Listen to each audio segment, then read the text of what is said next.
Everyone telling you to learn the OWASP top 10 and start hunting on HackerOne is setting you up to fail and waste 6 months finding absolutely nothing. Because here's what nobody tells you. The programs on the front page of HackerOne have been picked clean by hackers who've been doing this for 5+ years. And you're competing against people running custom automation while you're manually clicking through Burp Suite like an idiot. But I just found a student who earned $7,600 in 150 days by doing the complete opposite of what everyone else recommended. And I'm going to show you his exact strategy that actually works in 2025, not some outdated garbage from 2020. All right, so let's address the elephant in the room. You're sitting there thinking, I can't compete, I'm too late. Everyone's already found all the bugs. And honestly, you're not completely wrong if you're doing what everyone else is doing. The traditional advice is spend 3 months learning OWASP, top 10, grind PortSwigger labs, then jump on HackerOne and start testing Facebook, Google, Twitter. Here's why that's stupid. Those programs have thousands of researchers testing them every single day. And the low-hanging fruit got picked in 2019. So here's what we're doing instead. And this comes from someone who actually documented their entire journey. This guy was enrolled in university and had a full-time job and still managed to earn $76.50 in 150 days, averaging about 5.2 hours per day. His strategy was completely different from the traditional approach, and it's what actually works right now. In 2025, first thing he did was ignore public bug bounty programs entirely for the first 2 months. Instead, he focused exclusively on VDPs, which are vulnerability disclosure programs.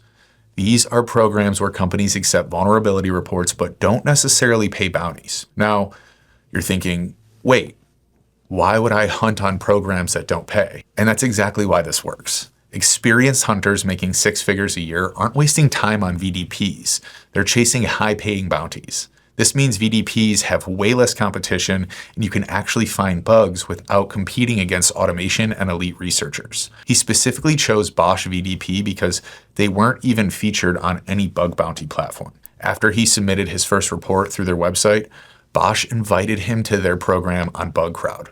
From there, he went hard on them for 2 weeks and found multiple vulnerabilities. This is the key insight. You want to find programs that aren't saturated, where your beginner level skills can actually compete. But before any of that, he spent 2 months just studying. And here's what's critical about his approach. He didn't try to learn everything about web security. He focused on pattern recognition. His goal wasn't to understand every technical detail of how XSS works at the browser level. It was to understand when to look for XSS. You're not going to find local file inclusion in a contact form, right? This is about being efficient with your learning, focusing on where vulnerabilities actually appear in real applications. He completed about 80% of PortSwigger Academy labs during these 2 months. And the key thing is, he was learning the patterns, not memorizing exploits. Where do SQL injections typically appear? What kind of input fields are prone to XSS? What application features might have IDOR vulnerabilities?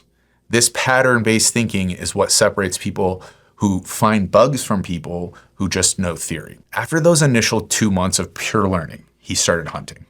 But here's the part everyone gets wrong. He didn't hunt on 5 different programs simultaneously. He picked one target and went deep on it for 2 weeks straight. This is critical because understanding one application deeply is way more valuable than surface-level testing on 10 applications.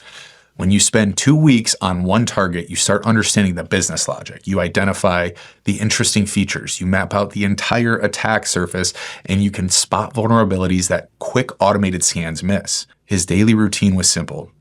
2 hours of studying something he found on his target that he wasn't familiar with or something that interested him.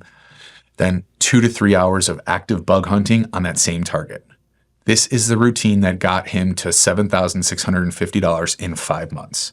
Not jumping around between programs, not chasing the latest vulnerability trend, just consistent, focused work on targets where he could actually compete. Now, let's talk about what actually gets you paid, because finding a bug is only half the battle. The report matters more than you think. His approach was documenting everything clearly, including how to reproduce the vulnerability, what the business impact is, and potential fixes. Programs want reports they can immediately hand to their development team, not cryptic screenshots with no context. A well-documented medium severity bug will get paid faster than a poorly documented critical. The field is oversaturated. Public programs with good payouts have insane competition. You need to be strategic about where you hunt. The move is starting with VDPs and lesser-known programs to build confidence and skills, then transitioning to paid programs. Once you understand your workflow, you're building a foundation first, then scaling. One more critical thing he mentioned was self-hosted or self-managed programs. These are programs where companies manage the bug bounty internally instead of through a platform like HackerOne. These programs often have way less visibility, which means less competition for finding these programs requires more work. You have to actually look for them instead of just browsing HackerOne's front page. But that extra effort is exactly what gives you an edge.